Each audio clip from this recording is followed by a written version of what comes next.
Video ini dibuat untuk memenuhi nilai ujian praktek akhir semester 4 pada mata kuliah pengelolaan sampah.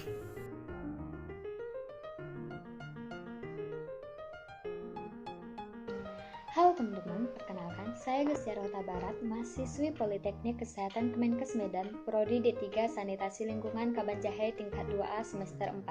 Pada video kali ini saya akan membahas mengenai pembuatan starter dan pengomposan dari limbah organik yang berasal dari dapur yang dalam mata kuliah pengelolaan sampah dengan dosen Ibu Restu Auliani SD MSI. Penyebutan sampah organik sama dengan sisa konsumsi organik. Resepsi sebagian besar masyarakat sampah itu menjijikkan, harus disingkirkan dan urusan petugas kebersihan. Dengan mengubah penyebutan sampah menjadi sisa konsumsi, maka akan terasa berbeda, baik dari kesan dan siapa yang bertanggung jawab. Kita tahu bahwa Indonesia termasuk 5 besar penghasil food waste. Jika setiap orang di Indonesia menyisakan 1 butir nasi saja, akan ada 4.980 kilo nasi terbuang setiap harinya. Kita dididik untuk menghabiskan makanan, tapi coba lihat saat kita ke restoran, kantin, arisan, pesta pernikahan. Rumah tangga merupakan penyumbang terbesar kiriman ke TPA dengan jumlah 39,4% berupa sisa makanan. Proses pengomposan atau composting adalah proses dekomposisi yang dilakukan oleh mikroorganisme terhadap bahan organik yang biodegradable atau dikenal pula sebagai biomas. Kompos adalah hasil penguraian bahan organik melalui proses biologis dengan bantuan organisme pengurai. Ada beberapa tujuan pengomposan, yaitu secara umum tujuan pengomposan adalah yang pertama yaitu mengubah bahan organik yang biodegradable menjadi bahan yang secara biologi bersifat stabil. Yang kedua yaitu bila prosesnya pembuatan secara aerob, maka proses ini akan membunuh bakteri patogen, telur serangga, dan mikroorganisme lain yang tidak tahan pada temperatur di atas temperatur normal. Yang ketiga yaitu menghasilkan produk yang dapat digunakan untuk memperbaiki sifat tanah.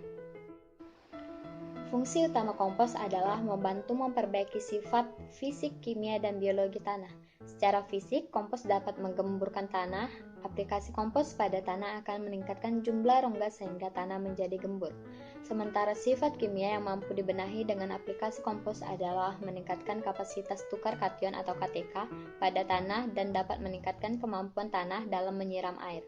Sedangkan untuk perbaikan sifat biologi, kompos dapat meningkatkan populasi mikroorganisme dalam tanah. Ada beberapa manfaat kompos. Yang pertama, memperkaya bahan makanan untuk tanaman. Yang kedua, memperbesar daya ikat tanah berpasir. Yang ketiga, memperbaiki struktur tanah yang berlempung. Yang keempat, memperbaiki kemampuan menyiram air. Yang kelima, memperbaiki drainase dan porositas tanah. Yang keenam, menjaga suhu tanah agar stabil. Yang ketujuh, memperbaiki daya ikat tanah terhadap zat hara. Dan yang kedelapan, dapat meningkatkan pengaruh pupuk buat. Nah, sudah cukup jelas bukan? Yuk membuat kompos. Di sini saya membuat starter dengan menggunakan E4 dan air gula. Yang pertama, sediakan atau ambil gula sebanyak 1 sendok. Lalu masukkan ke dalam gelas. Lalu larutkan dengan air sebanyak 1 gelas. Kemudian sediakan wadah. Lalu tuangkan air bersih kurang lebih 3 liter sesuai dengan gayung kalian ya.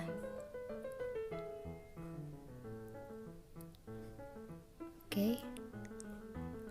Kemudian campurkan air gula yang sudah kita larutkan tadi. Lalu masukkan larutan E4 sebanyak 3 tutup botol. Kemudian aduk hingga benar-benar terlarut. Nah, setelah terlarut, proses pembuatan starter pun selesai. Nah, setelah itu kita melakukan proses pengomposan. Saya melakukan proses pengomposan dengan menggunakan karung sebagai wadahnya. Pertama, kita sediakan tanah terlebih dahulu. Lalu, masukkan tanah ke dalam karung lain dengan ketebalan tanah 5-10 cm. Lalu limbah organik yang dari dapur dicacah terlebih dahulu ya, agar limbah-limbah organik tersebut mudah membusuk atau mudah terurai di dalam tanah untuk pengomposan.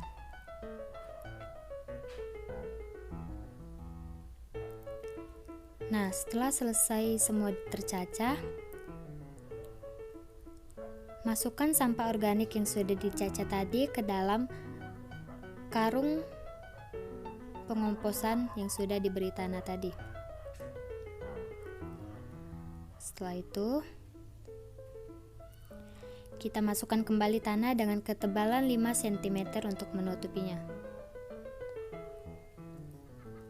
Setelah tertutup semua, siram komposter dengan starter yang sudah dilarutkan tadi. Siramnya secara merata ya. Nah, lalu tutup karung dengan melilit karung, lalu balik dan letakkan di tempat yang suhunya normal agar kelembapannya terjaga.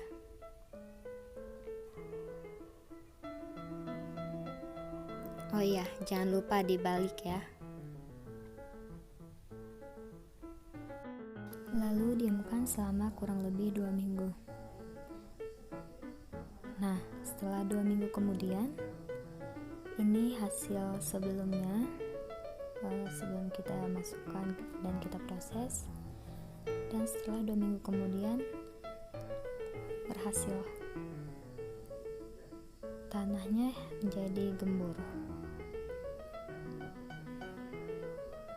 Dan ada cacing-cacing juga. Mudah bukan? Yuk kita manfaatkan limbah organik rumah tangga dengan melakukan pengomposan. Selain mudah dilakukan, pengomposan juga sangat bermanfaat. Sekian video saya, jikalau ada kesalahan kata maupun kesalahan pengucapan, saya mohon maaf. Sekian dan terima kasih, selamat mencoba.